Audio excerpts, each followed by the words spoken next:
மரித்தவளை போல உங்கள் வாழ்க்கையை அமைத்திருப்பீர்கள் என்று சொன்னால், தேவன் இன்றைக்கு உங்களையும் உங்கள் குடும்பத்தையும் உயிர்ப்பிக்க விரும்புகிறார். அவர் அல்லேலூயா சொல்லுங்க பார்க்கலாம். வேதம் அப்படி சொல்லுகிறது.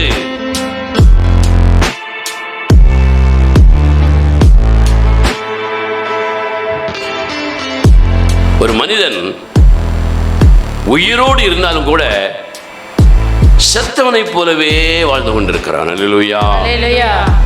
தேவன் ஒரு சபையை குறித்து பேசும் பொழுது, நீ உயிர் உள்ளவன் என்று பெயர் கொண்டிருந்தாலும், இந்த சபையில் இருக்கிற நீங்கள் உயிர் உள்ளவர்கள், உயிர் உள்ளவன் உயிர் உள்ளவள் என்று பெயர் கொண்டிருந்தாலும் எப்படி இருக்கிறாய்? செத்தவனாக செத்தவளாக இருக்கிறாய் என்று ஆண்டவர் சொன்னார். அல்லேலூயா.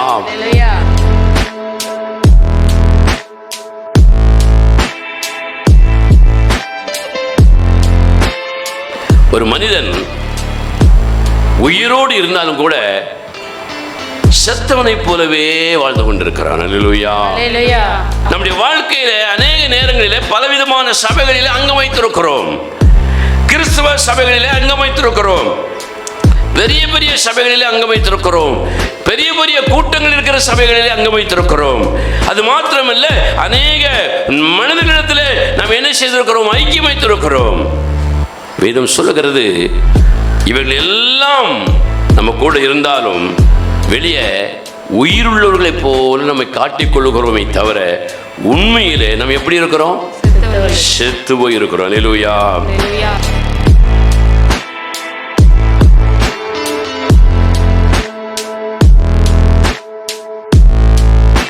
அப்போ ஒரு மனிதனை, ஒரு மனுஷியை உயிருள்ளவனாக நிறுத்துகிற இந்த உலகம் அவனுடைய மனநிலையில் அவனை எப்படி வைத்திருக்கிறது? செத்து போனவனை போல வைத்திருக்கிறது. அல்லேலூயா. சமாதானம் இல்லை, மகிழ்ச்சி இல்லை, மனதிலே நிம்மதி இல்லை. மனதுக்குள்ள என்ன இருக்கு? அழுத்தம் இருக்கிறது. அல்லேலூயா. மனதிற்குள்ளே பல கேள்விகள் இருக்கிறது, மனதிற்குள்ளே பல காயங்கள் இருக்கிறது, மனதிற்குள்ளே நம்மை வேதனைப்படுத்துகிற நிறைய காரியங்கள் இருக்கிறது. அல்லேலூயா. மனம் அழுத்தத்தோடு இருந்தாலே அந்த மனம் எப்படி இருக்கு? செத்து போய் கொண்டிருக்கிறதுன்னு அர்த்தம். அல்லேலூயா. திருச்சபையில் உள்ள மக்கள், விசுவாசிகள், தேவனுடைய ஊழியர்கள் கூட உயிருள்ளவர்களைப் போல தங்களை காட்டிக்கொண்டாலும் எப்படி இருக்கிறாங்க? செத்தவர்களைப் போல இருக்கிறார்கள். அல்லேலூயா. இப்படிப்பட்டவர்கள் உயிர்ப்பிக்கப்பட வேண்டும் என்று ஆண்டவர் விரும்புகிறார். அல்லேலூயா.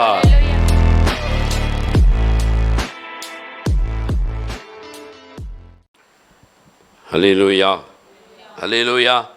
கர்த்தருடைய பரிசுத்த நாமத்திற்கு மகிமை உண்டாவதாக. தேவன் இந்த மாதம் முழுவதும் நம்மையும் குடும்பத்தையும் கனிமணி போல பாதுகாத்து இந்த நாள் வரைக்கும் அவர் நம்மை நிறுத்தியிருக்கிற கிருபைக்காக கர்த்தருக்கு நன்றியுடையவர்களாக இருப்போம். அல்லேலூயா. அல்லேலூயா.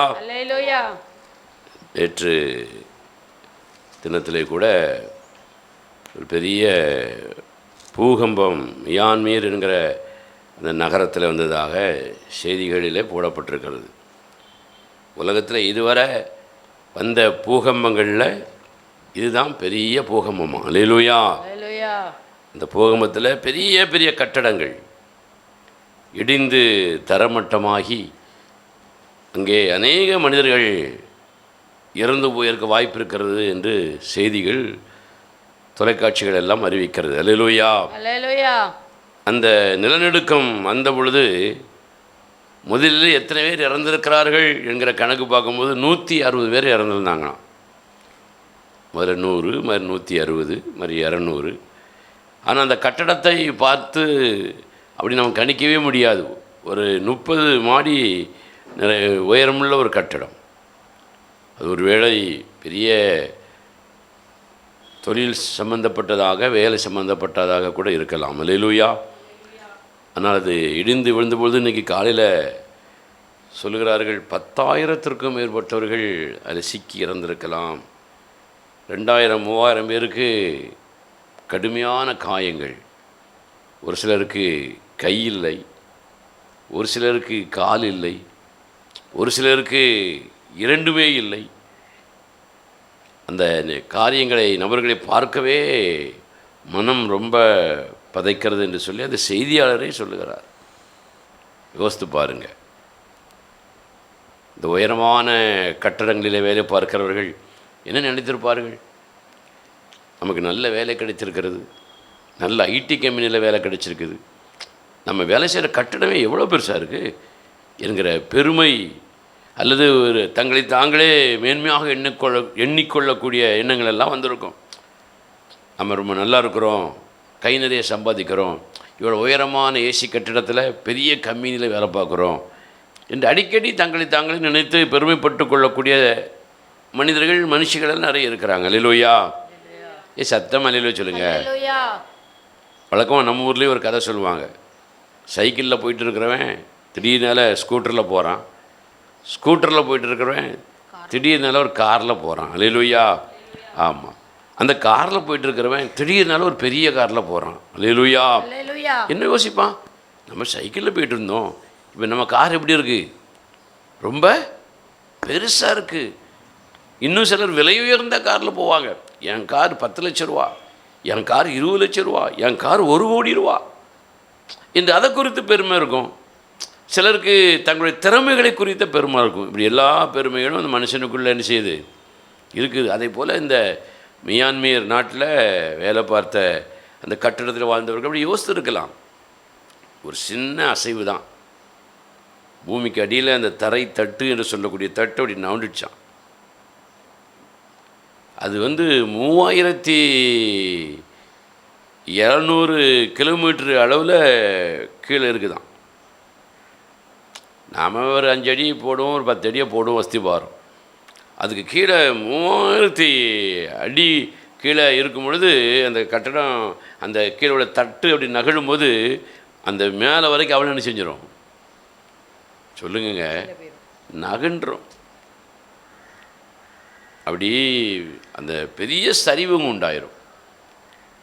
இதெல்லாம் எப்படி வருகிறது, ஏன் வருகிறது என்பதெல்லாம் அநேகருக்கு என்ன செய்யாது சொல்லுங்க, சத்தமா சொல்லுங்க, புரியாது, தெரியாது. உங்களுக்கு தெரியுமா? எனக்கு தெரியும்னு சொல்லக்கூடியவங்க நல்ல சொல்லுங்க பார்க்கலாம். உங்களுக்கும் தெரியாதா? வேதம் சொல்லுகிறது பூகம்பங்கள் எல்லாம் கடைசி காலத்தில் என்ன செய்யும், பூமி எதிர்ச்சி வரும் என்று வேதமே சொல்லுகிறது. நீங்கள் படித்தது இல்லையா? படித்திருக்கிறோம் என்று சொல்லக்கூடிய வரலாறு சொல்லுங்க பார்க்கலாம். இப்போ தெரியுதா உங்களுக்கு? எங்களுக்கு தெரியும் என்று சொல்லக்கூடிய வரலாறு சொல்லுங்க பார்க்கலாம். ஸ்தோத்திரம். எப்போனாலும் வரலாம். ஆகவே எப்படிப்பட்ட ஒரு பயங்கரமான சம்பவங்களெல்லாம் நேரில் பார்க்கக்கூடிய ஒரு கடைசி கால ஜனமாக நம்ம இருக்கிறோம். இதெல்லாம் பார்த்து எச்சரிப்பு அடையணும். அல்லேலூயா.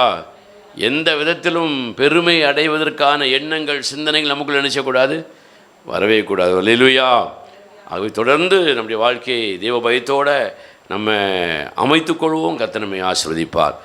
இன்றைக்கு கடந்த வாரத்திலிருந்து தொடர்ச்சியாக நம்ம பேசிக்கொண்டிருக்கிற அந்த சம்பவத்திலிருந்து சில காரியங்களை தியானிக்க போகிறோம். யாத்திராகமத்தின் புஸ்தகத்தில் தேவன் தம்முடைய ஜனங்களை விடுவித்து தன்னை ஆராதிக்க வேண்டுமென்று எகிப்து நாட்டிற்கு தேவனுடைய மனுஷனை பார்வோனிடத்தில் அனுப்பி பேசிய பொழுது பார்வோன் தேவ ஜனங்களை தேவனை ஆராதிப்பதற்கு விடாமல் என்ன செய்தான்? தடை செய்தான். அல்லேலூயா. அப்படி தடை செய்த பொழுது அந்த தேசத்திற்குள்ளே அந்த ராஜாவினுடைய ஜனங்களுக்குள்ளே ராஜாவினுடைய குடும்பத்தில் என்ன வந்தது? வாதை வந்தது. முதல்ல என்ன வாதை வந்தது? செழிப்பில் அடி விழுந்தது. ஒரு அலுவலிங்க பார்க்கலாம். வருமானத்தில் ஒரு அடி விழுந்தது, ஆசீர்வாதங்களில் ஒரு அடி விழுந்தது. அதனால் அந்த தேசம் என்ன செய்ய ஆரம்பித்தது? நார ஆரம்பித்து விட்டது. அல்லேலூயா. நாற்றம் எடுக்க ஆரம்பித்து விட்டது. ஜனங்கள் குடிப்பதற்கு கூட தண்ணீர் இல்லாத அளவிற்கு ஜனங்கள் சங்கடப்பட்டார்கள் அப்படின்னு வேதம் சொல்லுது. அல்லேலூயா. அந்த நாற்றத்தை கண்டவுடனே, அந்த இழப்பை கண்டவுடனே பார்வோனும் அந்த ஜனங்களும் பாருங்கள் பயந்து போய் தேவ ஜனங்களை நீங்கள் போங்க, நீங்கள் போங்க, நீங்கள் போங்கன்னு ஆராதிப்பதற்கு என்ன செய்தாங்களா? அனுமதித்தார்கள்.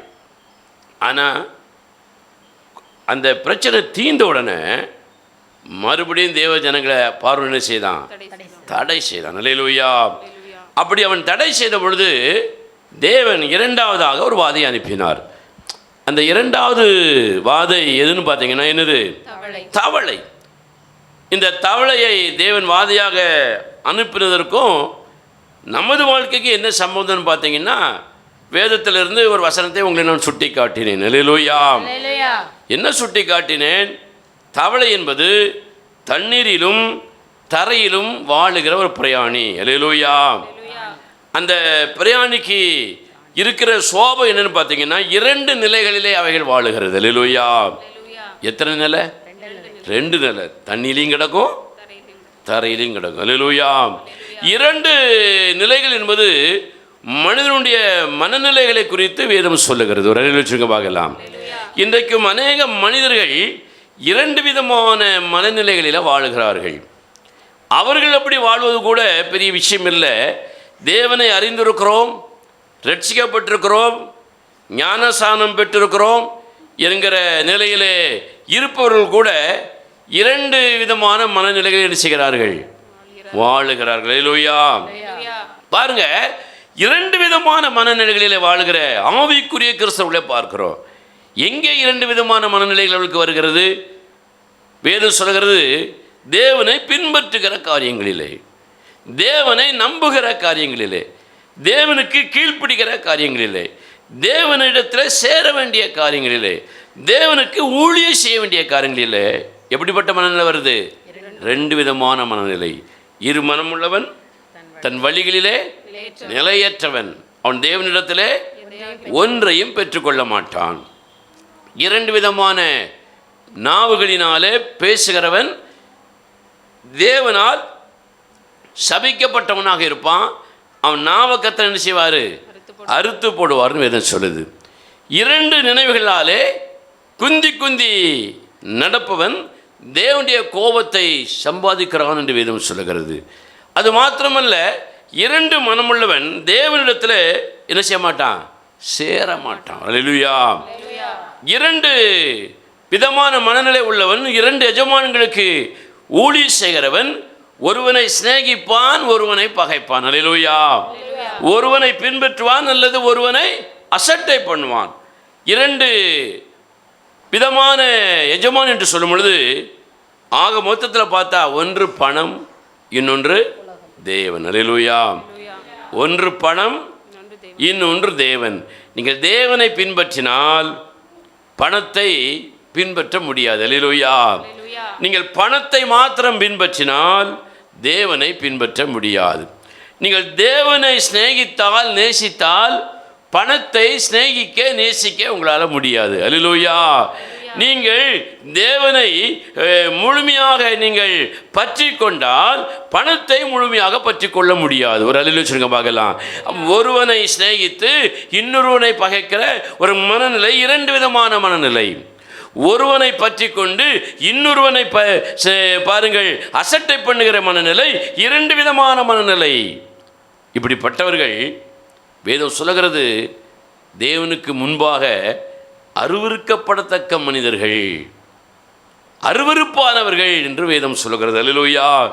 இப்படி 2 விதமான மனநிலையோடு வாழ்கிற மனிதர்கள் தான் இந்த தவளையினுடைய ஆவிக்கு ஒப்பாக இருக்கிறார்கள். இந்த தவளையினுடைய இந்த சோபம் தண்ணீருக்கும் தரைக்கும் தாவி தாவி வருகிறது போல அநேக மனிதர்கள் வாழுகிறார்கள். இது தேவனிடத்தில் ஒரு நல்ல பெயரையும் ஆசீர்வாதத்தையும் சுதந்திரிக்க முடியாதபடிக்கு தடையுள்ளதாக காணப்படுகிறது. வாதைகள் குடும்பத்திற்குள்ளே வருகிறது என்று வேதம் சொல்லுகிறது. அல்லேலூயா. இந்த தவளை என்கிற அந்த காரியத்தில் இன்னொரு பக்கத்தை நான் உங்களுக்கு விளக்க விரும்புகிறேன். அல்லேலூயா. இந்த தவளையை குறித்து அந்த வேதாகமத்தில் எழுதப்பட்டிருக்கிற அந்த காரியங்களிலே பாருங்கள், ஏன் தவளையின் மீது தேவன் வாதையை அனுப்பினார்? அது 2 விதமான நிலைகளிலே வாழுகிறதுனாலே மட்டுமல்ல, இந்த தவளைகள் பார்வோன் தேசத்து ஜனங்களும் பார்வோனும் வழிபடக்கூடிய ஒரு தெய்வமாக இருந்தது. அல்லேலூயா. தவளை எப்படி இருந்துச்சு? தெய்வமாக இருந்துச்சு. தவளையை யாராவது தெய்வமாக நம்ம கும்பிடுவோமா?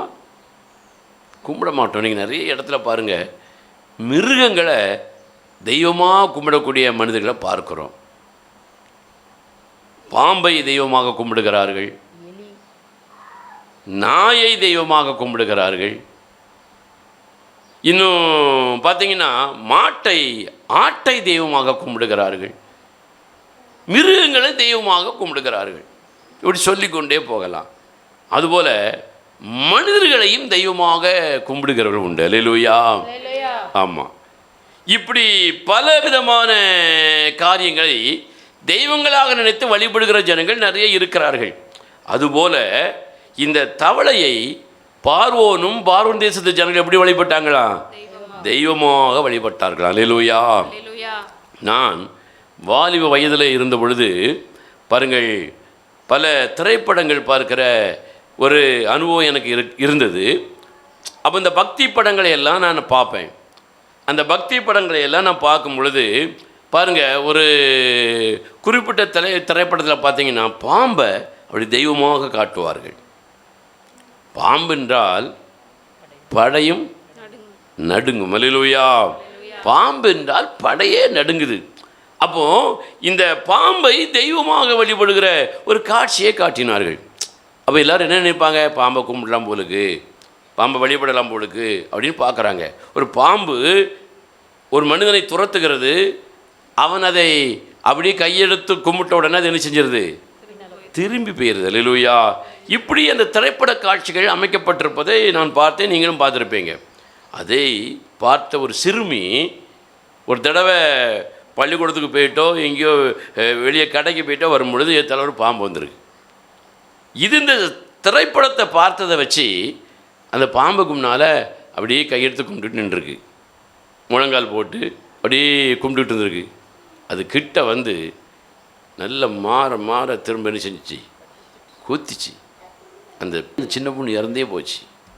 இது என் நெஞ்சில் அப்படியே அகலாத ஒரு காட்சியாகவே இன்னைக்கு வரை இருக்குது. அப்பப்போ ஞாபகம் வரும். அல்லேலூயா. ஏன் இதை சொல்லுகிறேன்? தெய்வத்தை தெய்வமாக வழிபடாமல் மனிதர்களையும் மிருகங்களையும் பறவைகளையும் வாகனங்களையும் பணத்தையும் வீட்டையும் உடையையும் பாருங்கள் நிலங்களையும் தெய்வமாக வழிபடுகிற நிறைய பேர் இருக்கிறாங்க. அதில் ஒரு கூட்டம் தான் தவளையை இங்கே வழிபட்டாங்க. அல்லேலூயா. ஏன் தவளையை அவங்க தெய்வமாக வழிபட்டாங்கன்னா, அந்த தவளையை அவர்கள் எப்படி நம்பினார்கள் தெரியுமா? மரித்தவர்களை உயிர்ப்பிக்க செய்கிற மறுபிறப்படை செய்கிற ஒரு வல்லமை தவளைக்கு இருப்பதாக நம்பினார்கள். அல்லேலூயா. தவளைக்கு என்ன இருக்கு? மரித்தவனை உயிரோடு எழுப்பக்கூடிய அல்லது உயிர்ப்பிக்கக்கூடிய ஒரு வல்லமை இருப்பதாக நம்பி தவளையை தெய்வமாக வழிபட்டார்கள். அல்லேலூயா. இன்றைக்கு அநேகர் மனிதர்களை அப்படி நினைக்கிறார்கள், மிருகங்களை நினைக்கிறார்கள், பாருங்கள் நிறைய காரியங்களை நினைக்கிறார்கள். அல்லேலூயா. அப்போ இப்படி தவளையை தங்களை மறுபிறப்பு அடைய செய்கிற ஒரு தெய்வமாக அவங்க வழிபட்டதுனால இந்த தவளையை வாதையா தேவன் அனுப்புகிறார். அல்லேலூயா. இப்போ வாதை என்ன செய்கிறது? ஒவ்வொரு அறைக்குள்ளும், மஞ்சத்திற்குள்ளும், வீட்டுக்குள்ளும், தெருக்குள்ளும், பாருங்கள் தொழிற்ஸ்தாபனத்திற்குள்ளும், வேலைக்குள்ளும், வேலை ஸ்தலங்களுக்குள்ளும் உள்ளே ஊடுருவி பாய்ந்து ஒவ்வொரு மனிதர்கள் மேலே அது என்ன செய்கிறது? நகத்தை வைத்து பிடித்து கொண்டு ஏறுகிறது. அது எங்கே தான் போகும்? தேசமே தவளைகளால் என்ன செய்தது? நிறைந்திருந்தது. அல்லேலூயா. பிரியமான தேவனுடைய பிள்ளைகளே, ஒரு சாதாரண ஒரு ஜீவன், ஒரு மிருக ஜீவன், ஒரு பிராணி ஒரு மனிதனை உயிர்ப்பிக்க முடியுமா? ஒரு மனிதனை மறுபிறப்பு அடைய செய்ய முடியுமா? மரித்த ஒரு மனிதனை திரும்ப எழச் செய்ய முடியுமா? எழச் செய்ய முடியாது. இன்னும் சொல்ல போனால் ஒரு மனிதனை மனிதன் உயிர்ப்பிக்க முடியுமாங்க? ஒரு மனிதனை பணம் உயிர்ப்பிக்க முடியுமா? ஒரு மனிதனை நண்பர்கள் உயிர்ப்பிக்க முடியுமா? அல்லது ஒரு மனிதனை கணவனோ மனைவியோ பெற்றோர்களோ சகோதர சகோதரிகளோ ஒரு விசுவாசியோ ஒரு தேவனுடைய ஊழியக்காரனோ உயிர்ப்பிக்க முடியுமா? உயிர்ப்பிக்க முடியாது. யார் உயிர்ப்பிக்க முடியும்? சர்வ வல்லமை உள்ள தேவனாகிய கர்த்தரையாக இயேசு கிறிஸ்து மாத்திரம் தான் உயிர்ப்பிக்க முடியும். ஒரு அறிவு சொல்லுங்க பார்க்கலாம். அப்போ இவரை நம்பாமல் இவைகளை எல்லாம் அவர்கள் நம்பும் பொழுது, தேவனை நம்பாமல் மற்றவர்களையும் அவர்கள் நம்பும் பொழுது அங்கே என்ன வருது? வாதை வருகிறது. அல்லேலூயா. எதை அவர்கள் நம்பினார்களோ அதே அவர்களுக்கு வாதையாக தேவன் அனுப்புகிறார். அல்லேலூயா. நீ எந்த மனிதனை பாருங்கள் உங்களை உயிர்ப்பிக்கிறவன் என்று நீங்கள் நம்புகிறீர்களோ அதே மனிதன் உங்களுக்கு எப்படி வருவான்? வாதையாக வருவான். அல்லேலூயா. எந்த வேலையை, தொழிலை இதுதான் என்னை உயிர்ப்பிக்கும் என்று நம்புகிறீர்களோ அதுவே உங்களுக்கு எப்படி வரும்? வாதையாக வரும். எந்த பணம், பொருள், நகை, உறவுகள் என்னை உயிர்ப்பிக்கும் என்று நம்புகிறீர்களோ அதுவே உனக்கு எப்படி வரும்? வாதையாக, சாபமாக வரும். அல்லேலூயா. ஒருவேளை இப்படிப்பட்ட ஒரு வாதைகளினாலே நீங்கள் மரித்தவனைப் போல, மரித்தவளைப் போல உங்கள் வாழ்க்கையை அமைத்திருப்பீர்கள் என்று சொன்னால், தேவன் இன்றைக்கு உங்களையும் உங்கள் குடும்பத்தையும் உயிர்ப்பிக்க விரும்புகிறார். அவர் அல்லேலூயா சொல்லுங்க பார்க்கலாம். வேதம் அப்படி சொல்லுகிறது. யாருமே எவரையும் உயிர்ப்பிக்க முடியாது. தேவன் மாத்திரமே எல்லோரையும் உயிர்ப்பிக்க முடியும். ஆனால் நாம் தேவனை விட மற்றவைகளை உயிர்ப்பிக்கும் என்று நம்புகிறோம். அல்லேலூயா. ஒரு மனிதன் உயிரோடு இருந்தாலும் கூட செத்தவனைப் போலவே வாழ்ந்து கொண்டிருக்கிறான். அல்லேலூயா. தேவன் ஒரு சபையை குறித்து பேசும் பொழுது, நீ உயிருள்ளவன் என்று பெயர் கொண்டிருந்தாலும், இந்த சபையில் இருக்கிற நீங்கள் உயிர் உள்ளவர்கள், உயிர் உள்ளவன், உயிர் உள்ளவள் என்று பெயர் கொண்டிருந்தால் நீ எப்படி இருக்கிறாய்? செத்தவனாக, செத்தவளாக இருக்கிறாய் என்று ஆண்டவர் சொன்னார். அல்லேலூயா. நம்முடைய வாழ்க்கையில அநேக நேரங்களிலே பலவிதமான சபைகளிலே அங்கம் வைத்திருக்கிறோம். கிறிஸ்தவ சபைகளிலே அங்கம் வைத்திருக்கிறோம். பெரிய பெரிய சபைகளிலே அங்கம் வைத்திருக்கிறோம். பெரிய பெரிய கூட்டங்கள் இருக்கிற சபைகளிலே அங்கம் வைத்திருக்கிறோம். அது மாத்திரமல்ல, அநேக மனிதர்களிடத்திலே நாம் என்ன செய்திருக்கிறோம்? ஐக்கியம் வைத்திருக்கிறோம். வேதம் சொல்லுகிறது, இவர்கள் எல்லாம் நம்ம கூட இருந்தாலும் வெளியே உயிருள்ளவர்களைப் போல நம்மை காட்டிக்கொள்ளுகிறோமே தவிர உண்மையிலே நம்ம எப்படி இருக்கிறோம்? செத்து போய் இருக்கிறோம். அல்லேலூயா. நாங்கள் எல்லாம் உயிருள்ளவர்களாகத்தான் இருக்கிறோம் என்று சொல்லக்கூடியவங்க ஒரு அல்லேலூயா சொல்லுங்க பார்க்கலாம். சத்தமாக அல்லேலூயா சொல்லுங்க பார்க்கலாம். ஆமாம், நீங்கள் உயிரோடு தான் இருக்கிறீங்க, பிரச்சனை இல்லை. ஆனால் எங்கள் ஆவிக்குரிய வாழ்க்கையில் நாங்கள் உயிருள்ளவர்களாக இல்லை, நாங்கள் செத்து போய் கிடக்கிறோம் என்று சொல்லக்கூடியவங்க இருந்தீங்கன்னா ஒரு அல்லேலூயா சொல்லுங்க பார்க்கலாம். சத்தம் சொல்லுங்க. அல்லேலூயா சொல்லக்கூட உங்களுக்கு வாய் வர மாட்டேங்கன்னா நீங்கள் எப்படி இருக்கீங்க? செத்து போய் இருக்கீங்கன்னு அர்த்தம். ஒரு அல்லேலூயா சொல்லுங்க பார்க்கலாம். அப்போ ஒரு மனிதனை, ஒரு மனுஷியை உயிருள்ளவனாக நிறுத்துகிற இந்த உலகம் அவனுடைய மனநிலையில் அவனை எப்படி வைத்திருக்கிறது? செத்து போனவனை போல வைத்திருக்கிறது. அல்லேலூயா. சமாதானம் இல்லை, மகிழ்ச்சி இல்லை, மனதிலே நிம்மதி இல்லை. மனதுக்குள்ள என்ன இருக்கு? அழுத்தம் இருக்கிறது. அல்லேலூயா. மனதிற்குள்ளே பல கேள்விகள் இருக்கிறது, மனதிற்குள்ளே பல காயங்கள் இருக்கிறது, மனதிற்குள்ளே நம்மை வேதனைப்படுத்துகிற நிறைய காரியங்கள் இருக்கிறது. அல்லேலூயா. பணம் இருந்தும், கணவன் இருந்தும், மனைவி இருந்தும், நிறைய காரியங்கள் கூட இருந்தாலும் மனம் எப்படி இருக்கு? அழுத்தத்தோட காணப்படுகிறது. அல்லேலூயா. மனம் அழுத்தத்தோடு இருந்தாலே அந்த மனம் எப்படி இருக்கு? செத்து போய் கொண்டு இருக்கிறதுன்னு அர்த்தம். அல்லேலூயா. முழுசா சாகலை, சாவை நெருங்கி கொண்டிருக்கிறது. அல்லேலூயா.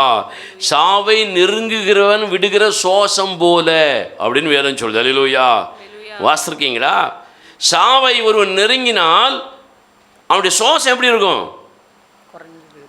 எப்படிங்க இருக்கும்? சத்தமாக சொல்லுங்களேன்.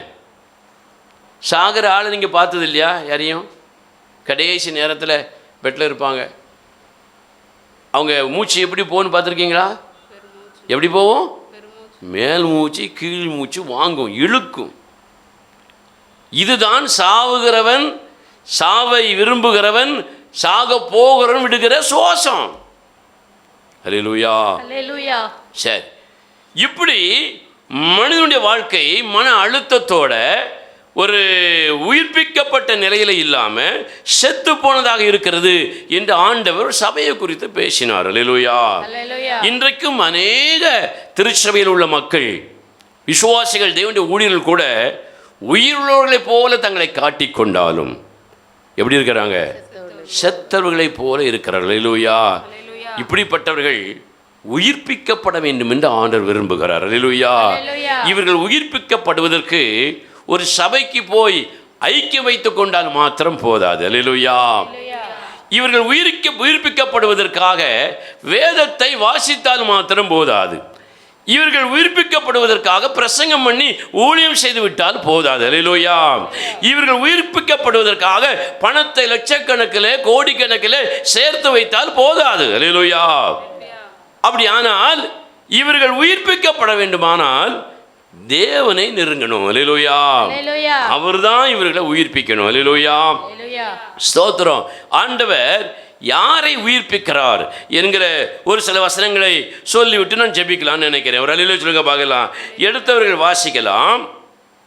தேவன் யாரை உயிர்ப்பிக்கிறார் வாசிப்போம். சங்கீதத்தின் புஸ்தகம் 71ஆம் சங்கீதம் திருப்பிக் கொள்வோம். சங்கீதத்தின் புஸ்தகம் 71ஆம் சங்கீதம் 20வது வசனத்தை வாசியும் பார்க்கலாம். சங்கீதம் 71 20 21 வசனத்தை வாசிங்க. அநேக இக்கட்டுகளையும் ஆபத்துகளையும் காணும்படி செய்த என்னை, அநேக இக்கட்டுகளையும் ஆபத்துகளையும் காணும்படி செய்த என்னை, காணும்படி செய்த என்னை நீர் திரும்பவும் உயிர்ப்பித்து, திரும்பவும் உயிர்ப்பித்து, திரும்பவும் என்னை பூமியின் பாதாளங்களிலிருந்து ஏற பண்ணுவீர். என் மேன்மையை பெருக பண்ணி என்னை மறுபடியும் தேற்றுவீர். கரங்களை தட்டி கர்த்தரை மகிமைப்படுத்த பார்க்கலாம். ஹல்லேலூயா. ஹல்லேலூயா. வேதம் சொல்கிறது மறுபடியும் என்னை உயிர்ப்பித்து என் மேன்மையை பெருக பண்ணி பாதாளத்தில் கிடக்கிற என்னை என்ன செய்வீர்? ஏற பண்ணுவீர். அல்லேலூயா. எங்க சத்தமா அல்லேலூயா சொல்லுங்க. தாவீது சொல்லுகிறாரு, எங்க கிடக்கிறேன்? பாதாளத்துக்குள்ள கிடக்கிறேன், நரகத்துக்குள்ள கிடக்கிறேன், இருட்டுக்குள்ள கிடக்கிறேன், சமாதான கேட்டுக்குள்ள கிடக்கிறேன். அல்லேலூயா. என்ன நீர் மறுபடியும் என்ன செய்கிறீர்? உயிர்ப்பிக்கிறீர். நான் இக்கட்டுகளிலே கிடக்கிறேன், நெருக்கங்களிலே கிடக்கிறேன், என்னை மறுபடியும் உயிர்ப்பிக்கிறீர், என் மேன்மையை மறுபடியும் பெருக பண்ணினீர் என்று எழுதுகிறார். அல்லேலூயா. இன்றைக்கு அநேக தேவ ஜனங்கள் இக்கட்டுகளிலும் பாதாளத்தினுடைய பாருங்கள் சிக்கல்களிலும் அகப்பட்டு கொண்டு இருக்கிறார்கள். அல்லேலூயா. எங்க இருக்கிறாங்க? இக்கட்டு பாதாளத்தினுடைய கட்டுகளிலே இருக்கிறார்கள். அல்லேலூயா. சத்தமாக தான் ஒரு அல்லேலூயா சொல்லுங்களேன். அப்ப அப்படிப்பட்ட ஜனங்களை தேவன் என்ன செய்கிறாராம்? உயிர்ப்பித்தாரு. தாவீது சொல்லுகிறார், என்னை உயிர்ப்பித்தீர். நான் எப்படி இருந்தேன்? இக்கட்டுகளில் கிடந்தேன். நான் எப்படி இருந்தேன்? பாதாளத்தில் கிடந்தேன். நீர் என்னை உயிர்ப்பித்து என்னை மறுபடியும் ஏற பண்ணினீர், மறுபடியும் என்னை உயர்த்தினீர். அல்லேலூயா. எத்தனை பேருக்கு தேவன் இப்படிப்பட்ட ஒரு உயிர்ப்பிக்கிற ஒரு அனுபவத்தை, உங்களை உயிர்ப்பிக்க வேண்டும் என்கிற அந்த ஒரு காரியத்தை தேவன் எத்தனை பேருக்கு அனுமதிக்க வேண்டும் என்று விரும்புகிறீர்கள்? சத்தமாக சொல்லுங்க பார்க்கலாம். நான் உயிர்ப்பிக்கப்பட வேண்டும். நான் இக்கட்டுக்குள்ள கிடக்கிறேன், பாதாளத்துக்குள்ள கிடந்த மாதிரி கிடக்கிறேயா, என்ன செய்யும்? உயிர்ப்பையும். நான் உயிர்ப்பிக்கப்பட விரும்புகிறேன் என்று சொல்லக்கூடியவங்க அல்லேலூயா சொல்லுங்க பார்க்கலாம். சத்தமாக சொல்லுங்களேன். நீங்கள் எவ்வளவு பலமாக சொல்லுகிறீங்களோ அவ்வளவு பலமாக தான் சீக்கிரம் கர்த்தர் உயிர்ப்பிப்பார். அல்லேலூயா. ஆமா, உயிர்ப்பிக்கப்பட வேண்டும். அது யாரால முடியும்? தேவனால் தான் முடியும். மம்மியால முடியுமா? மாமாவால முடியுமா? புருஷனால முடியுமா? பொண்டாட்டியால முடியுமா? அப்பா அம்மாவால முடியுமா? உங்களால முடியுமா? என்னால முடியுமா? ஒருவராலே முடியாது. அல்லேலூயா. யாரால முடியும்? தேவனால் மட்டும்தான் முடியும். அல்லேலூயா. தேவன் நம்மை உயிர்ப்பிக்க விரும்புகிறார், நீங்களும் விரும்புகிறீர்கள். ஆனால் உயிர்ப்பிக்கப்படுகிற வல்லமை நம்முடைய வாழ்க்கையில் என்ன செய்ய மாட்டேங்குது? முழுமையா கிரியை செய்ய மாட்டேங்குது. அல்லேலூயா. நாம் எதை சொன்னாலும் யாரும் நினைச்ச மாட்டேங்கிறாங்க, கேட்க மாட்டேங்கிறாங்க, தூஷிக்கிறாங்க, நிந்திக்கிறாங்க, அசட்டை பண்ணுறாங்க, அவமானப்படுத்துகிறாங்க. அல்லேலூயா. ஏன் இது? அதற்கு முன்னால் ஒரு கேள்வி கேட்குறேன். தேவன் உங்களை உயிர்ப்பிக்கிற பொழுது, உயிர்ப்பித்தால் தேவனுக்கு ஏதாவது லாபம் இருக்கிறதா? நீங்கள் எல்லாம் சாக போகிற கண்டிஷனில் இருக்கீங்கன்னு வச்சுக்கிடுவோம். பாதாளத்துக்குள்ளே கிடக்கிறீங்க, இக்கட்டில் கிடக்கிறீங்க. உங்களை தேவன் பாருங்கள் அதுலேருந்து தூக்கி உயிர்ப்பிக்கிறார். செத்துறலாம் நினைக்கிறவங்களை உயிர்ப்பிக்கிறார். அல்லேலூயா பார்க்கலாம். நீங்கள் உயிர்ப்பிக்கப்பட்டதுனால தேவனுக்கு ஏதாவது ஒரு லாபம் இருக்கிறதா? உங்களால் தேவனுக்கு லாபம் இருக்கிறதான்னு கேட்குறேன். தேவனால் உங்களுக்கு லாபம் இருக்கிறதா? சத்தமாக சொல்லுங்க. அப்படி சொல்லக்கூடிய ஒரு அல்லேலூயா சொல்லுங்க பார்க்கலாம். தேவனால் உங்களுக்கு லாபம் இருக்கிறது, ஆனால் உங்களால் தேவனுக்கு லாபம் இருக்கிறதா? இல்லை. அப்போ நீங்கள் ஏன் உயிர்ப்பிக்கப்பட வேண்டும்? நீங்கள் அந்த பாதாள கட்டுகளிலே இருந்து அப்படியே மரித்து போய்விடலாமே, இக்கட்டுகளிலே சிக்கி அப்படி சீரழிந்து போய்விடலாமே. நீங்கள் எதற்காக உயிர்ப்பிக்கப்பட வேண்டும் சொல்லுங்க பார்க்கலாம். தேவனுக்கு ஏதாவது லாபம் இருக்குதா? இருக்கணும். அல்லேலூயா. தாவீது இக்கட்டில் கிடக்கும் பொழுது, பாதாள கட்டுக்குள்ளே கிடக்கும் பொழுது, என்னை விடியும் ஆண்டவரே, என்னை விடியும் ஆண்டவரே, என்னை தூக்கும் ஆண்டவரே, என்னை தேற்றும் ஆண்டவரே, என்னை உயிர்ப்பியும் ஆண்டவரே அப்படின்னு ஒத்த சைடாகவே அவன் ஜெபிக்கல. அல்லேலூயா. வேதத்தில் நிறையவருடைய ஜெபத்தை பார்த்தீங்கன்னா தேவனோடு சம்பந்தப்பட்ட ஒரு காரியத்தை இணைத்தே அந்த ஜெபம் இருக்கும். ஒரு அல்லேலூயா சொல்லுங்க பார்க்கலாம். நாமெல்லாம் என் கடன் தொல்லையை மாற்றும் ஆண்டவரே, என் வியாதியை மாற்றும் ஆண்டவரே, என்னுடைய தொழிலை ஆசீர்வதியும் ஆண்டவரே, என் குடும்பத்தை என்ன லாபம் ஆண்டவருக்கு? நான் இப்படி ஆஸ்வதிக்கப்பட்டா இப்படியெல்லாம் உமக்காக நான் வாழுவேன்னு சொல்லக்கூடிய அந்த பொருத்தனையோட அர்ப்பணிப்போடு ஜெபிக்கிற ஜெபம் தான் கேட்கப்படும். அல்லேலூயா. எனக்கு அதைத்தாரும் இதைத்தாரும் அதைத்தாரும் இதைத்தாரும்னா அதில் பெரிய பலன் இருக்காது, பயனும் இருக்காது. அல்லேலூயா. அவன் தாவீது பாதாள கட்டுகளிலே இக்கட்டுகளிலே வாழ்ந்த பொழுது அவன் எப்படி ஜெபிக்கிறானா வாசிங்க. சங்கீதத்தின் புஸ்தகம் 71 சங்கீதம் திருப்பிக் கொள்வோம். சங்கீதம் 71:18 சந்த வாசிங்க. இப்பொழுதும் தேவனே இந்த சந்ததிக்கு உமது வல்லமையையும் வரப்போகிற யாவருக்கும் உமது பராக்கிரமத்தையும் நான் அறிவிக்கும் அளவும் முதிர் வயதும் நரை மயிரும் உள்ளவனாகும் வரைக்கும் என்னை கைவிடீராக. அல்லேலூயா. ஆண்டவரே, முதிர் வயது நரமுடி வந்து வயசாகி நான் போகிற வரைக்கும் என்ன செஞ்சிடாதீங்க, கைவிட்டுறாதீங்க ஆண்டவரே, என்னை கைவிட்டுறாதீங்க, என்னை கைவிட்டுறாதீங்க. இப்படி தான் கைவிட்டுருவார். அல்லேலூயா. ஆனால் தாவீது எப்படி ஜெபிக்கிறான்? ஆண்டவரே, நான் வந்து உமது சந்ததிக்கு வரப்போகிற ஜனங்களுக்கு உமது வல்லமையையும் உமது பராக்கிரமத்தையும் உம்மை குறித்த நற்செய்தியையும் சத்தியத்தையும் என்ன செய்யணும்? அறிவிக்கணும் ஆண்டவரே. அதனால என்ன செஞ்சிடாதையும், என்ன கைவிட்டுறாதையோன்னு ஜெபம் பண்ணாங்க. அல்லேலூயா. அதனால தான் அவனுடைய இக்கட்டுகளிலிருந்து, பாதாளத்தின் கட்டுகளிலிருந்து அவனை தூக்கி உயிர்ப்பித்து மறுபடியும் என்ன செய்தார்? மேன்மைப்படுத்தினார், மேலே ஏற பண்ணினார். அல்லேலூயா. அப்படி நம்ம ஏற பண்ணப்பட வேண்டும் என்று சொன்னால் மனிதர்களாலோ திறமையாலோ எந்த விதமான தொழிற்கூடங்களாலோ வேலை ஸ்தலங்களாலோ நம்ம அது என்ன செய்யாது, முடியவே செய்யாது. அல்லேலூயா. அதால என்ன முடியும்னா வெளியே உயிருள்ளன போல இருக்க உங்களை காட்டுமே தவிர உள்ளுக்குள்ள எப்படி இருக்கும்? செத்து போன நிலையிலே வச்சிருக்கோம். அல்லேலூயா. நிறைய திருமண வீடுகளில் பார்க்குறோம். எல்லாரும் பட்டுச்சாலையும் நகையும் அதுவும் இதுவும் பேண்ட்டும் சட்டையும் கோட்டும் போட்டுலாம் வருவாங்க. அல்லேலூயா. எல்லாரும் உண்மையிலே சந்தோஷமாகவே இருக்காங்க? கிடையாது. பறிகொடுத்தவனை போல இருப்பாங்க. அல்லேலூயா. அதுக்கு என்ன காரணம்னா அவங்க எல்லாம் கோட்டையும் நகையையும் பணத்தையும் வேலையையும் உலக மனிதர்களையும் மட்டும் செஞ்சாங்க, நம்புறாங்க. அல்லேலூயா. நாம் என்ன செய்யக்கூடாது? அப்படி நம்பக்கூடாது. தேவனை நம்பணும். தேவனுடைய சுவிசேஷத்தை, தேவன் நமக்கு செய்த நன்மையை, தேவன் நமக்கு செய்த அதிசயங்களை எல்லாருடன் செய்யணுமா? பகிர்ந்து கொள்ள வேண்டும், அறிவிக்க வேண்டும். அல்லேலூயா. அப்படி ஒரு அர்ப்பணிப்போட நம்ம வாழ்க்கையை அமைத்து கொண்டால் வேதம் சொல்கிறது, தேவன் பாதாள கட்டுகளிலும் இருந்து இக்கட்டுகளிலும் இருந்து நம்ம என்ன செய்வார்? உயிர்ப்பிப்பார். அல்லேலூயா. அறிவிப்பீங்களா? அறிவிப்போன்னு சொல்லக்கூடிய ஒரு அல்லேலூயா சொல்லுங்க பார்க்கலாம். சத்தமாக ஒரு அல்லேலூயா சொல்லுங்க. ஸ்தோத்திரம். அப்போ தேவன் அநேகரை உயிர்ப்பிக்க விரும்புகிறார். தாவீதை உயிர்ப்பித்தார். அதுக்கு என்ன காரணம்? அவன் முதிர் வயது வரைக்கும் நான் சந்தோஷமாக இருக்கணும், பலத்தோடு இருக்கணும், நல்ல சாவது வரைக்கும் நல்லா சாப்பிடணும், நான் நல்ல காரில் சுற்றணும், பல பவுன் நகையை கழுத்தில் தூக்கி போட்டுட்டு அலையணும் அப்படின்னு சொல்லி அவன் ஜெபம் பண்ணலை. என்ன ஜெபம் பண்ணான்?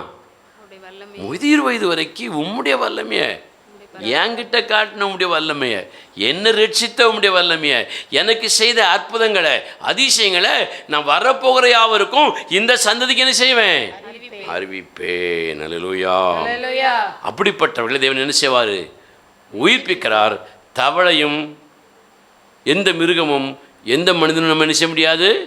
உயிர்ப்பிக்க முடியாது. ரெண்டாவதாக தேவன் யாரை உயிர்ப்பிக்கிறார் தெரியுமா? வாசிக்க பார்க்கலாம். ஏசாயா தீர்க்கதரிசன புஸ்தகம் 57ஆம் அதிகாரம் 15வது வசனத்தை வாசிக்க பார்க்கலாம். நித்தியவாசியும் பரிசுத்தர் என்கிற நாமம் உள்ளவருமாகிய மகத்துவமும் உன்னதமுமானவர் சொல்லுகிறார். உன்னதத்திலும் பரிசுத்த ஸ்தலத்திலும் வாசம் பண்ணுகிற நான் பணிந்தவர்களின் ஆவியை உயிர்ப்பிக்கிறதற்கும் நொறுங்கினவர்களின் இருதயத்தை உயிர்ப்பிப்பதற்கும் நொறுங்குண்டு பணிந்த ஆவியுள்ளவர்களிடத்திலும் வாசம் பண்ணுகிறேன். அல்லேலூயா. தேவன் சொல்லுகிறார், பணிந்த ஆவியுள்ளவர்களிடத்திலும் நொறுங்குண்ட மனிதர்களிடத்திலும் நான் வாசம் பண்ணுகிறேன். இங்கே வேதம் சொல்லுகிறது, பணிந்தவளின் ஆவி, நொறுக்கப்பட்டவளின் ஆவியை நான் என்ன செய்கிறேன்? உயிர்ப்பிக்கிற தேவன் சொல்றார். அல்லேலூயா. எத்தனை பேர் நொறுங்கி போயிருக்கிறீங்க? ஒரு கை தூக்கியாச்சு. ஆமாம், நான் நொறுக்கப்பட்டவளாக இருக்கிறேன். என் வாழ்க்கை ரொம்ப வேதனையாகவே இருக்கிறது. அடிக்கப்பட்டவளாக இருக்கிறேன். நாம் மறுபடியும் உயிர்ப்பிக்கப்பட வேண்டும் என்று எத்தனை பேர் விரும்புகிறீர்கள்? சொல்லுங்க பார்க்கலாம். ஸ்தோத்திரம். அப்ப நம்முடைய வாழ்க்கையில ஆண்டவர் யாரை உயிர்ப்பிக்க விரும்புகிறார்? நொறுக்கப்பட்டவனை. முதல்ல யாரு? நொறுக்கப்பட்டவன், அடிக்கப்பட்டவன், பலவிதமான வேதனைகளுக்குள்ளே சிக்கி கொண்டவர்களை ஆண்டவர் என்ன செய்கிறார்? உயிர்ப்பிக்க விரும்புகிறார். அல்லேலூயா. அடுத்தால் அதே வசனம் என்ன சொல்லுது?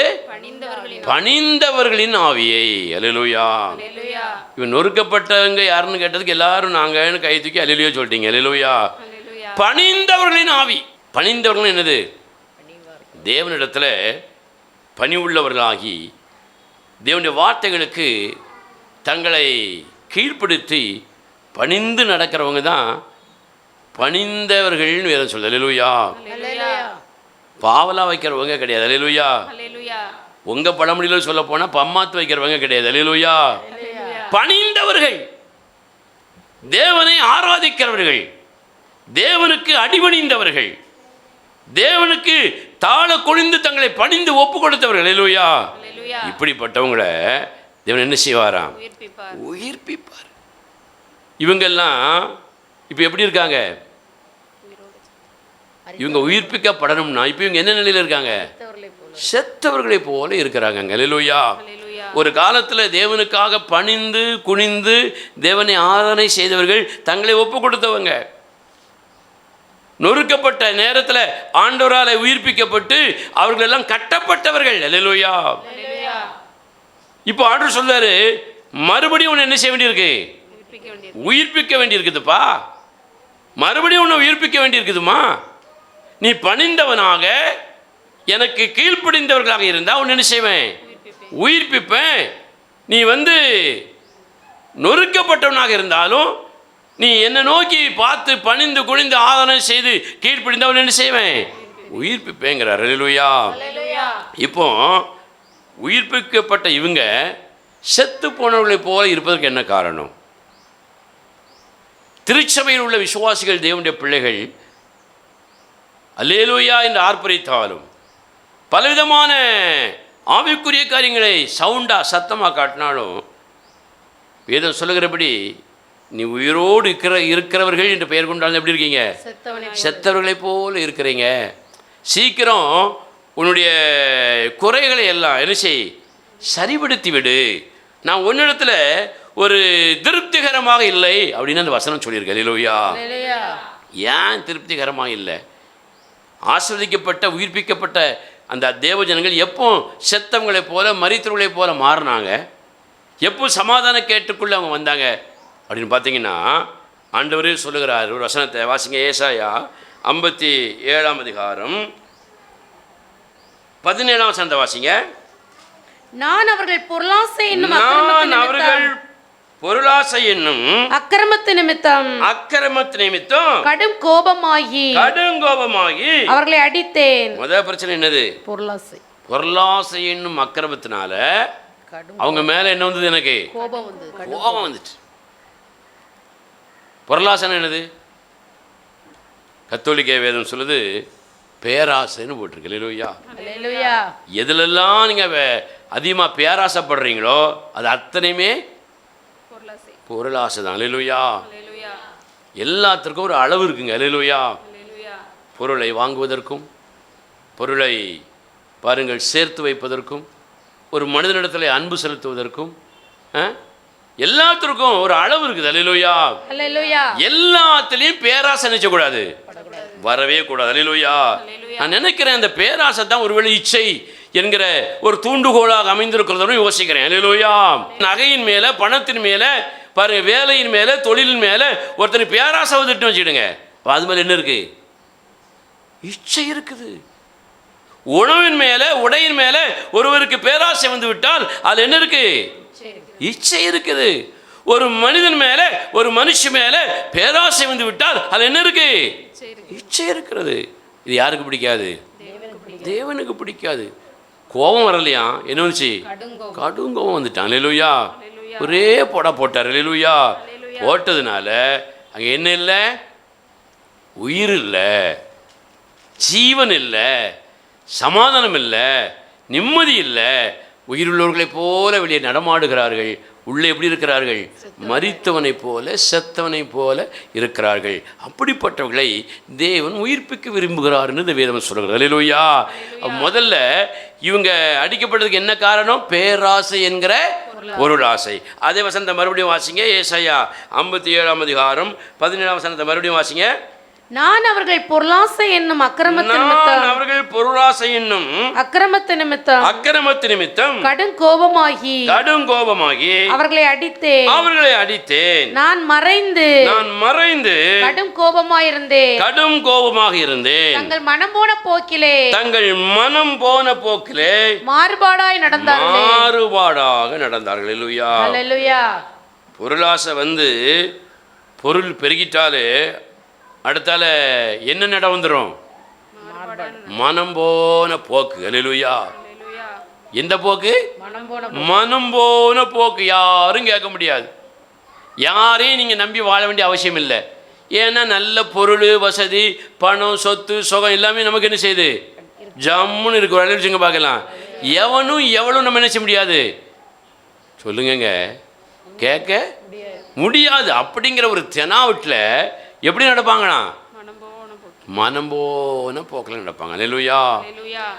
ஆண்டவர் ரெண்டாவது கடும் கோபமாகி இவங்களை அடிச்சு நொறுக்குறதுக்கு என்ன காரணம்? மனம் போன போக்கு. மனம் என்ன சொல்லுகிறதோ அந்த அடிப்படையில அமைத்துக் கொள்ளப்படுகிற வாழ்க்கை. அல்லேலூயா. நீதிமொழியில் புத்தகம் சொல்லுகிறது, மூடன் தன் மனம் என்ன சொல்லுகிறதோ அந்த மனம் சொல்லுகிற அந்த வழியிலே நடப்பான் என்று வேதம் சொல்லுகிறது. அல்லேலூயா. மனம் சொல்லுகிற அந்த காரியத்தையே பேசுவான் என்று வேதம் சொல்லுகிறது. மனம் என்ன உனக்கு அறிவிக்கிறதோ அந்த பாதையில தான் மூடன் போவான். அல்லேலூயா. அப்படி மனம் போன போக்கு. அப்போ இங்கே ஜனங்கள் உயிர்ப்பிக்கப்படாதவர்களாக செத்து போய் கிடக்க காரணம் பேராசை என்கிற பொருளாசை. அல்லேலூயா. அடுத்தால மனம் போன போக்கு. அல்லேலூயா. அதான் பழைய ஒரு திரைப்பட ஒரு பாட்டு உண்டு, கண் போன போக்கிலே கால் போகலாமா. இதெல்லாம் இவ்வளோ தெளிவாக நீங்கள் சொல்கிறீங்க, வசனத்தை மட்டும் தெளிவாக சொல்ல தெரிய மாட்டேங்குது. கண் போன போக்கிலே கால் போகலாமா, கால் போன போக்கிலே மனம் போகலாமா. மனம் போன போக்கில் தான் எல்லாமே போகும். ஆனால் இந்த மனமே கண்ணும் காலும் போகிற வழியில் போதும். அல்லேலூயா. கால் இழுக்கு, அங்கே கண் இழுக்கு, அதை பார்த்து மனம் என்ன செய்யுது? போகுது. அடுத்தவர் என்ன சொல்லுது? மனிதன் போகும் பாதையை மறந்து போகலாமா? அவன் கண் போன போக்கிலே கால் போகலாமா? கால் போன போக்கில் மனம் போகலாமா? மனம் போன போக்கில் மனிதன் போகலாமா? மனிதன் போகும் பொழுது அவன் போகிற பாதையை மறந்து மனம் போன போக்கில் என்ன செய்யக்கூடாது? போகக்கூடாதுன்னு ஒரு சினிமாக்காரன் பாடி வச்சிருக்காங்க. அல்லேலூயா. அதை இவ்வளவு பத்திரமா பதிச்சு வச்சிருக்கிற நீங்க, ஆண்டவர் சொல்கிறார் நீ மனம் திரும்பு, மனம் போன போக்கில் போகாதங்கார். அல்லேலூயா. நம்முடைய மனம் போகிற போக்கிலே போவோம் என்று சொன்னால் வேதம் சொல்கிறது நாம் ஒரு மூடன், நாம் உயிர்ப்பிக்கப்பட முடியாது, செத்தவர்களாகத்தான் இந்த உலகத்தில் வாழணும். அல்லேலூயா. வேதம் அப்படி சொல்லுகிறது. உங்களை தேவன் உயிர்ப்பிக்க விரும்புகிறார். அல்லேலூயா. இதுவரைக்கும் மனம் போன போக்கில் பேராசை என்கிற பொருளாசையில் நீங்கள் வாழ்ந்து கொண்டிருந்தால் இன்னைக்கு என்ன செய்யணும்? மனம் திரும்பிடணும். அல்லேலூயா. அப்படி மனம் திரும்பினால் மரித்தவனைப் போல, மரித்தவர்களைப் போல, செத்தவர்களைப் போல இருக்கிற நம்மை, உங்களை தேவன் இன்றைக்கு என்ன செய்வார்? உயிர்ப்பிக்க செய்வார். கரங்களை தட்டி கர்த்தரை மகிமைப்படுத்த பார்க்கலாம். ஹல்லேலூயா. வேதத்தில் ஒரு அருமையான ராஜா, அந்த ராஜாவுக்கு பிறந்த பிள்ளை. அல்லேலூயா. அந்த பிள்ளையை பற்றி ஆண்டவர் பேசுகிறாரு. என்ன பேசுகிறாருன்னா, அவன் மனம் போன போக்கை பற்றி பேசுகிறார். அல்லேலூயா. மனம் எப்படியெல்லாம் போகும்னா அது பாட்டு போகும். அதுக்கு ஒரு தனி பிரசங்கமே, உபவாச கூட்டமே என்ன செய்யலாம், நடத்தலாம். ஆனால் நமக்கு நேரம் இல்லாதனால அந்த ஒரு வசனத்தை மாத்திரம் சுட்டி காட்டி விட்டு நம்ம ஜெபிக்கலாம்னு நினைக்கிறேன். அல்லேலூயா. ஏன்னா உங்களுக்கு நிறைய விஷயங்கள் சொல்ல வேண்டிய அவசியம் இல்லை, முக்கியமான விஷயங்களை சொல்ல வேண்டிய அவசியம் இருக்கிறது. அல்லேலூயா. பீடி குடிக்காதீங்க சொல்லாண்டாம், தண்ணி அடிக்காதீங்க சொல்லாண்டாம், விபச்சாரம் பண்ணாதீங்க இதெல்லாம் சொல்லாண்டாம், இதெல்லாம் உங்களுக்கு தெரியும். இதிலெல்லாம் இருந்து கர்த்தர் உங்களை உயிர்ப்பித்திருக்கிறார். ஒரு அளவில் சொல்லுங்க பார்க்கலாம். ஆனால் இந்த வேதவசனம் என்ன சொல்கிறது? ஒரு மனிதன் மனம் போகிற போக்கில் வாழும் பொழுது அவன் எப்படி போனானா, வாசிங்க பார்க்கலாம். எரேமியா தீர்க்கதரிசன புஸ்தகத்திற்கு திருப்பிக் கொள்வோம். எரேமியா தீர்க்கதரிசன புஸ்தகம் 22ஆம் அதிகாரத்திற்கு திருப்பிக் கொள்வோம். எரேமியா 22:17. உன் கண்களும் உன் மனதுமோ வென்றால். அல்லேலூயா. ஃபுல் ஹிஸ்டரி படிக்காண்டா, முக்கியமான விஷயத்தை மட்டும் சொல்கிறேன். தேவன் தம்முடைய தீர்க்கதரிசி மூலமாக ராஜாவினுடைய பிள்ளை இடத்துல பேசுகிறார். அல்லேலூயா. அவனும் ஒரு ராஜா தான். அல்லேலூயா. அப்போ சொல்கிறாரு, எப்பா உன் கண்களும் உன் மனதுமோ வென்றால். அல்லேலூயா. கண்ணும் மனசும் உன்னோட ஒன்று என்ன செஞ்சது? ரொம்ப சம்பந்தப்பட்டது. அல்லேலூயா. ஆமாம். என் மனசு என்கிட்டயே இல்லை. இப்படி எங்கேயோ ஒரு வசனம் ஏதோ ஒரு சினிமாவில் கேட்ட மாதிரி இருக்குது. ஒரு அல்லேலூயா பார்க்கலாம். உங்களுக்கு ஞாபகம் இருக்கோ இல்லையோ, எனக்கு இந்த வார்த்தை பண்ண இருக்குது. என் மனசு என்கிட்டே இல்லை, அப்படி எங்கே இருக்குது? வாங்கிட்டே இருக்குன்னு அர்த்தம். அதே போலலாம் நம்ம மனசு யார்கிட்ட இருக்கணும்? தேவன்கிட்ட இருக்கணும். ஆட்களை கண்ட உடனே பொண்டாட்டிய, பிள்ளைய, புருஷனை, நண்பர்களை, பணத்தை, பொருளாசை, பேராசை இதெல்லாம் பார்த்தோன்னே என் மனசு என்கிட்டே இருக்க மாட்டேங்குது, அங்கே தான் தாவுது. நான் என்ன தான் வாங்கணும்? அடி தான் வாங்கணும் தேவனுடைய கருத்தில். அல்லேலூயா. இங்கே பாருங்க, தேவன் பேசுகிறார், உன் மனதும் உன் கண்களுமோ வென்றால். அல்லேலூயா. வாசிங்க பார்க்கலாம். உன் கண்களும் உன் மனதுமோ வென்றால் தற்பொழிவின் மேலும். முதல்ல தற்பொழிவின் மேலும். அல்லேலூயா. தற்பொழிவுனா தெரியுமா? தற்பொழிவு அப்படின்னா தெரியுமாங்க உங்களுக்கு? படிச்சிருக்கீங்களா எங்கேயாவது? பிரசங்கியர்களுக்கெல்லாம் ஒரு பெரிய ப்ளஸ் பாயிண்ட் என்ன தெரியுமா? எத்தனை தடவை சொன்னாலும் நீங்கள் என்ன செஞ்சுருவீங்க? மறந்துடுவீங்க. அதனால் ஒரே பிரசங்கத்தை திரும்ப திரும்ப பண்ணினாலும் உங்களுக்கு புது பிரசங்கம் கேட்ட மாதிரியே இருக்கும். அல்லேலூயா.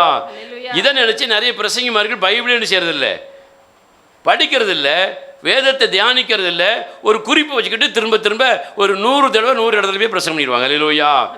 இதுக்கெல்லாம் காரணம் யாரு? நீங்க தான். சீக்கிரமாக மறந்துடுவீங்க. அல்லேலூயா. மறக்க வேண்டியதை மறக்க மாட்டீங்க, மறக்கக்கூடாததை மறந்துடுவீங்க. அல்லேலூயா. இதை தற்பொழிவின் மீது தான் உன் கண்களும் உன்னுடைய மனது என்ன செய்கிறது? வைக்கப்பட்டிருக்கிறது. தற்பொழிவில் என்ன? கத்தோலிக்க வேதம் சொல்லுகிறது, நேர்மையற்ற முறையிலே பணத்தை சேர்ப்பதுன்னு போட்டிருக்கு. அல்லேலூயா. பணத்தை எப்படினாலும் சேர்க்கலாங்க. திருடலாம், பணம் வரும். விபச்சாரம் பண்ணலாம், பணம் வரும். கொள்ளையடிக்கலாம், பணம் வரும். இப்படி எத்தனையோ முறைகேடான காரியங்களை நாம் செய்யும் பொழுது கூட பணம் நமக்கு வரும். அல்லேலூயா. வேதம் சொல்கிறது, நேர்மையற்ற முறையிலே நீ பணத்தை சேர்ப்பதிலே எப்படி இருக்கிறாய்? குறியாக இருக்கிறாய். அல்லேலூயா. இதை வாசிக்கும் பொழுது எனக்குள்ள தோன்றின இன்னொரு வரி என்ன தெரியுமா? நேர்மையற்ற முறையில் பணத்தை சேர்ப்பது மட்டுமல்ல, நேர்மையற்ற முறையில் பணத்தை செலவழிப்பதிலும் நம்முடைய கண்களும் மனதும் குறியாக இருக்குமானால் தேவன் கடுங்கோபம் கொள்வார். அல்லேலூயா. இளைய குமாரனுக்கு தகப்பன் பணத்தை கொடுத்தான். இளைய குமாரன் அந்த பணத்தை கொண்டு போய் எப்படி செலவழிச்சான்? துன்மார்க்கமாய் செலவழிச்சான். விபச்சாரம், வேசித்தனம், குடி, சிற்றின்பம், நீ எத்தனையோ காரியங்கள், தேவனுக்கு பிரியமில்லாத, தகப்பனுக்கு பிரியமில்லாத காரியங்கள் செலவழிச்சான். கடைசியில் எல்லாவற்றையும் இழந்தான். அல்லேலூயா. ஆகவே தேவனுடைய பிள்ளைகளாக இருக்கிற அருமையான தேவ ஜனங்களே, தேவனுடைய ஊழியர்களே, நமக்கு பணம் தேவைதான். அந்த பணத்தை நேர்மையான முறையில் சேர்க்க பழகிக் கொள்ளுங்கள், சம்பாதிக்க பழகிக் கொள்ளுங்கள், நேர்மையான முறையில் சேர்த்து வைக்க பழகிக் கொள்ளுங்கள். அதே போல நேர்மையான முறையில் செலவு செய்ய பழகிக் கொள்ளுங்கள். நேர்மையற்ற முறையில் செலவழிக்க பழகிக் கொள்ளாதீர்கள். அல்லேலூயா. செலவு செய்வது வேறு, செலவு அழிப்பது வேறு. அல்லேலூயா. சோத்திரம். இப்போ அதுக்கெல்லாம் பிரச்சனை பண்ண நேரம் இல்லை. அப்போ அநேகருடைய மனது, கண்கள் எதில் குறியா இருக்குது? தற்பொழிவு என்னது? நேர்மையற்ற முறையிலே பணத்தை சேர்ப்பதும் சேமிப்பதும். ஆனால் எப்படி இருக்கக்கூடாது? நேர்மையற்ற முறையில் பணத்தை சேமிப்பதிலும் சேர்ப்பதிலும் குறியா இருக்கக்கூடாது.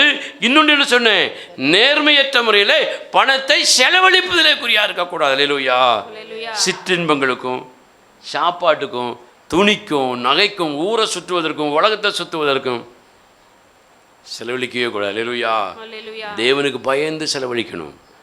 இப்படி செலவழிக்காத ஒரு ராஜா தான் இந்த வேதத்தில் சொல்லப்பட்டிருக்கிறது. அல்லேலூயா. ஆண்டவர் சொல்கிறார், நீ நேர்மையற்ற முறையில் சம்பாதிக்கிற, நேர்மையற்ற முறையில் செலவழிக்கிறாய். இதில் தான் உன் கண் எப்படி இருக்கு? குறியா இருக்கு. அல்லேலூயா. தேவன் தரக்கூடிய பணத்தை நான் குடிச்சு, விபச்சாரம் பண்ணி, வேசித்தனம் பண்ணி, உலகத்தை சுற்றி, ஊரை சுற்றி செலவழிக்கலாமாங்க? செலவழிக்கக்கூடாது. கொள்ளடிச்சு அதை பிடுங்கி இதை பிடுங்கி சேர்க்கலாமா? சேர்க்கக்கூடாது. தேவனிடத்திலிருந்து திருடி சேர்க்கலாமா? சேர்க்கக்கூடாது. இப்படி இருந்தால் வேதம் சொல்லுகிறது, நம்முடைய வாழ்க்கையில், நம்முடைய வீடுகளில் வேதம் சொல்கிறது, அரண்மனையிலே வாழ்ந்தாலும் சுகமாக என்ன செய்ய முடியாது? வாழவே முடியாது. அடுத்த வரிய வாசிங்க. எரேமியா 22ஆம் அதிகாரம் 17ஆம் வசனத்தினுடைய முதலிருந்து வாசிங்க. உன் கண்களும் உன் மனதுமோ வென்றால் தற்பொழிவின் மேலும் குற்றமில்லாத இரத்தத்தை சிந்துவதின் மேலும் இடுக்கமும் நொறுக்குதலும் செய்வதின் மேலுமே அல்லாமல் வேறொன்றிலும் இல்லை. இதை கத்தோலிக்க எப்படி போட்டு தெரியுமா? குற்றமில்லாத மனிதர்களை குற்றப்படுத்தி அவர்களை துன்புறுத்துவதிலே நீ எப்படி இருக்கிறாய்? குறியாக இருக்கிறாய். அல்லேலூயா. முதல்ல நேர்மையற்ற முறையிலே பணத்தை சேர்ப்பது, சம்பாதிப்பது, பாதுகாப்பது. அல்லேலூயா. இரண்டாவது வேதம் சொல்கிறது, குற்றமில்லாத ஜனங்களை, யாராவும் இருக்கலாங்க, உன் மனைவியா இருக்கலாம், புருஷனா இருக்கலாம், பிள்ளையா இருக்கலாம், நண்பர்களா இருக்கலாம், ஊழியக்காரனா இருக்கலாம், விசுவாசியா இருக்கலாம். ஒரு சுயநலத்துக்காக குற்றமில்லாதவர்களை குற்றப்படுத்தி, அவர்களை வேதனைப்படுத்தி, அவர்களை துன்பப்படுத்துவதிலே நீ குறியா இருக்கிறாய் வேதம் சொல்லுது. அல்லேலூயா. நம்ம அப்படி இருக்கிறோமா? இதுக்கெல்லாம் காரணம் என்ன தெரியுமா? நம்மகிட்ட இருக்கிற வசதி, நம்மக்கிட்ட இருக்கிற ஆஸ்தி, நம்மக்கிட்ட இருக்கிற செல்வ செழிப்புகள், அதான் காரணம். வேதம் சொல்லுது, இப்படிப்பட்டவர்களிலே உன் கண்களும் உன் மனதும் எப்படி இருக்கு? நோக்கமாகவே இருக்கிறது. இப்படி செய்யாதேங்கிறார். அல்லேலூயா. இந்த அருமையான இந்த காலவேளை ஆராதனையிலே மனம் போன போக்கிலே போனதினாலே அடி வாங்கி நொறுங்கி இருக்கிற சகோதரனே, சகோதரியே, தேவ மனிதனே, தேவனுடைய விசுவாசிகளே, உன்னை உயிர்ப்பிக்க தேவன் விரும்புகிறார். மனம் போன போக்கிலிருந்து மனம் திரும்பி விடு. எது மனம் போன போக்கு? நேர்மையற்ற முறையிலே பணத்தை சம்பாதிப்பது, நேர்மையற்ற முறையிலே பணத்தை செலவழிப்பது, குற்றமில்லாதவர்களை குற்றப்படுத்துவது.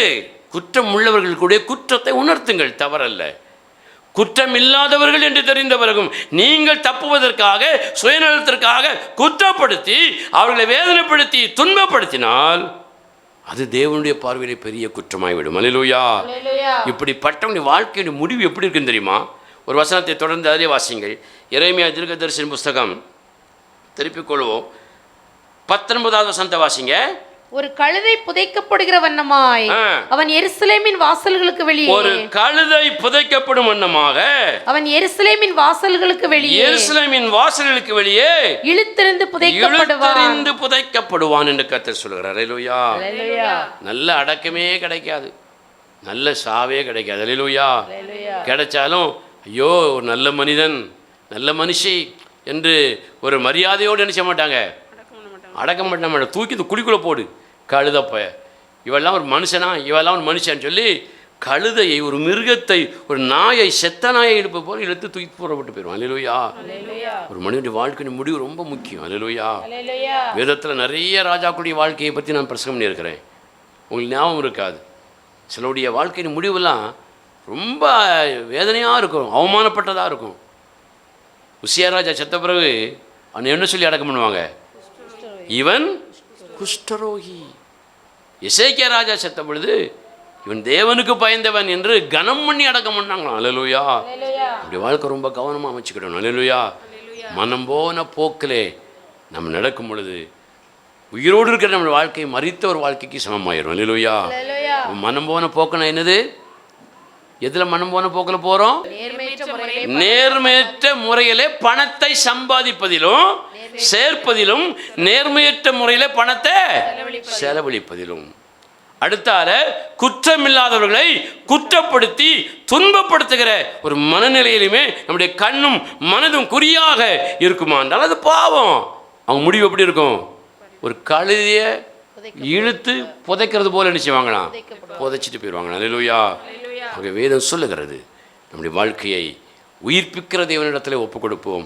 பார்வோன் ஜனங்கள் தவளை தங்களை உயிர்ப்பிக்கும் என்று நினைத்தார்கள், தங்களை மறுபடியும் மறுபிறப்பை அடைய செய்யும் நினைத்தார்கள். அதே போல் நீங்கள் ஒருவேளை தவளையை நினைக்காமல் இருக்கலாம். உங்கள் கணவன், உங்கள் மனைவி, உங்கள் சபை, உங்கள் பணம், உறவுகள், நண்பர்கள், இந்த உலகத்தில் உள்ளவர்கள் உங்களை உயிர்ப்பிக்கும் என்று நினைத்தால் நீங்கள் வஞ்சிக்கப்பட்டு போயிருக்கிறீர்கள், நீங்கள் ஏமாற்றப்பட்டு போவீர்கள். ஒரு மனிதனுடைய வாழ்க்கையை உயிர்ப்பிப்பதற்கு தேவன் ஒருவராலேயே முடியும். அல்லேலூயா. ஆகவே தான் தாவீது சொல்கிறார், ஆண்டவரே பாதாளத்தின் குழியிலிருந்து, இக்கட்டிலிருந்து என்னை உயிர்ப்பித்தீர் ஆண்டவரே.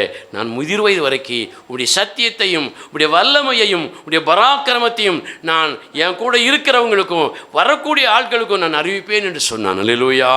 அடுத்தால் வேதம் சொல்கிறது, ஒரு மனிதனை ஆண்டவர் உயிர்ப்பிக்கிறார், நொறுக்கப்பட்டவனை ஆண்டவர் உயிர்ப்பிக்கிறார், பணிந்து குனிந்து ஆண்டவருக்கு கீழ்ப்படுகிறவர்களை ஆண்டவர் உயிர்ப்பிக்கிறார். இவர்கள் எப்போது செத்து போனார்கள்?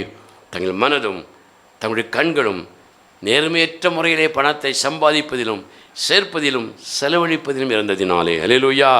அது மாத்திரமில்லை, குற்றமில்லாத மனிதர்களை, மனுஷிகளை ரொம்ப கவனமாக உங்கள் குடும்பத்தில் உங்கள் பொண்டாட்டியாக இருக்கலாம், உங்கள் புருஷனாக இருக்கலாம், உங்கள் பிள்ளைகளாக இருக்கலாம், சகோதர சகோதரியாக இருக்கலாம், அதில் விசேஷமாக சபைக்குள்ளே விசுவாசிகளாக இருக்கலாம், ஊழியக்காரங்களாக இருக்கலாம், யாரையும் குற்றமில்லாதவர்களை என்னை குற்றப்படுத்தி விட்டார்கள் என்பதற்காக குற்றமில்லாதவர்களை நீங்கள் குற்றப்படுத்தி விடவே கூடாது. அல்லேலூயா.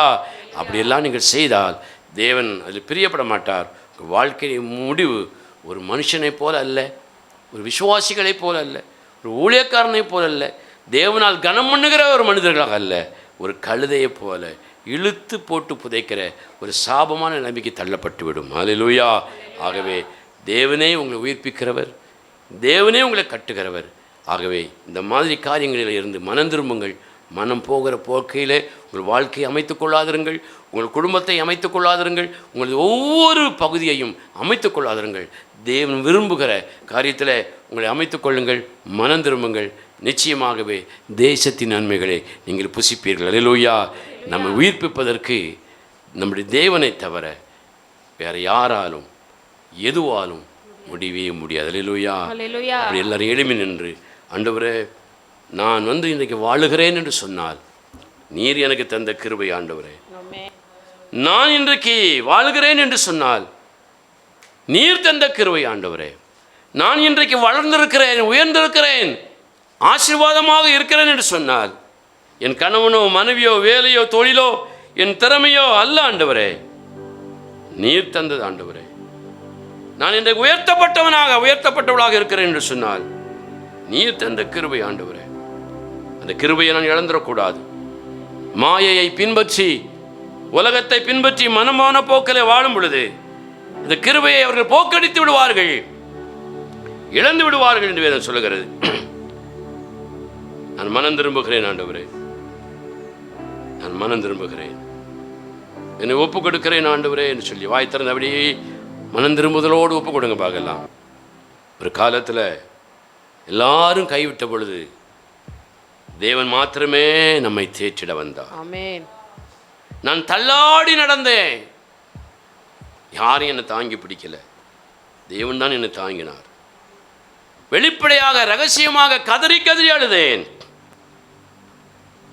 என் கண்ணீரை துடைக்க யாரும் இல்லை, நீங்க தான் ஆண்டவரே வந்தீங்க. உங்களுடைய இரக்கத்தினால வந்தீங்க, உங்க கிருபையினால வந்தீங்க. ஆனால் நான் என்று சொல்வதற்கோ திறமைன்னு சொல்வதற்கு என்கிட்ட ஒண்ணுமே இல்லை ஆண்டவரே. தகுதி இல்லாத என்ன உயர்த்தினது உங்க கிருபை தான்ப்பா. உங்க கிருபை இல்லைன்னா நானும் இல்லை, என் குடும்பமும் இல்லை என்று எத்தனை பேர் உணர்கிறீர்கள்? அப்படி வாய்களை சோதனை பண்ணுங்க. ஹல்லேலூயா. உங்க கிருபை வேண்டுமே, உங்க கிருபை போதுமே, உங்க கிருபை இல்லாம நான் ஒன்றும் இல்லையே இயேசுவே.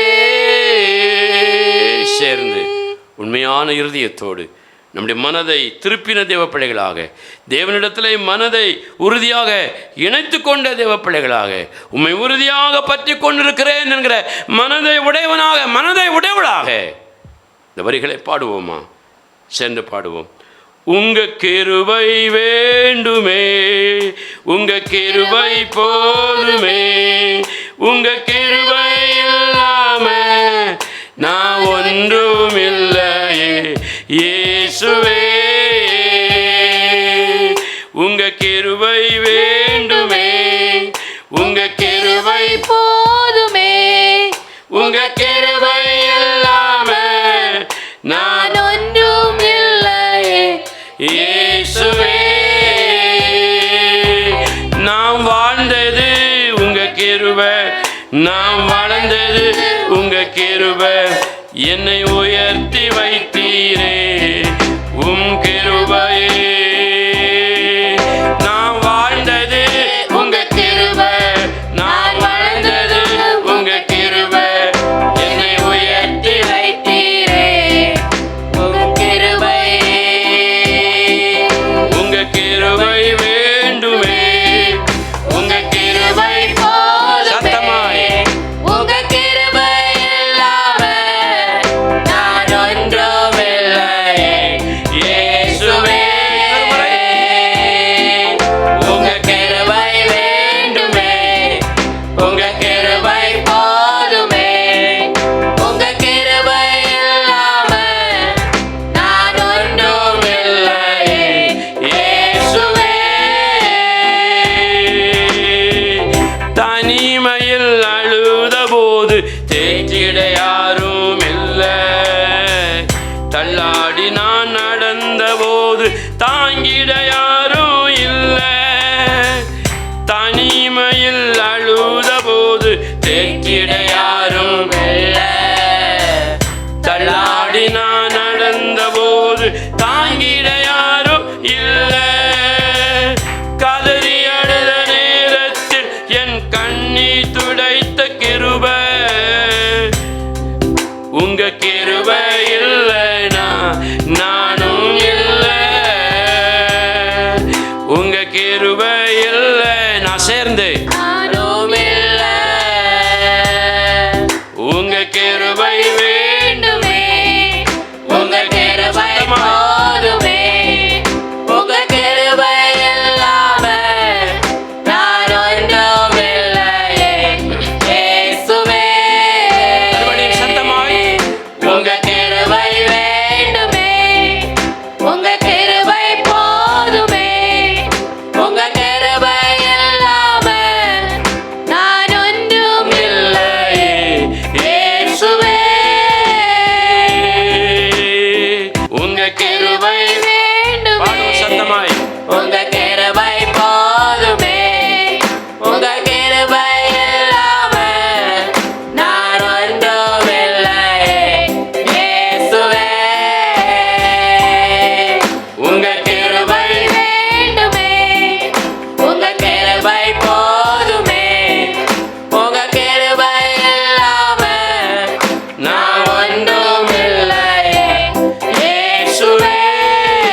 ஹalleluya ஹalleluya ஹalleluya ஆண்டவரே ஸ்தோத்திரம்.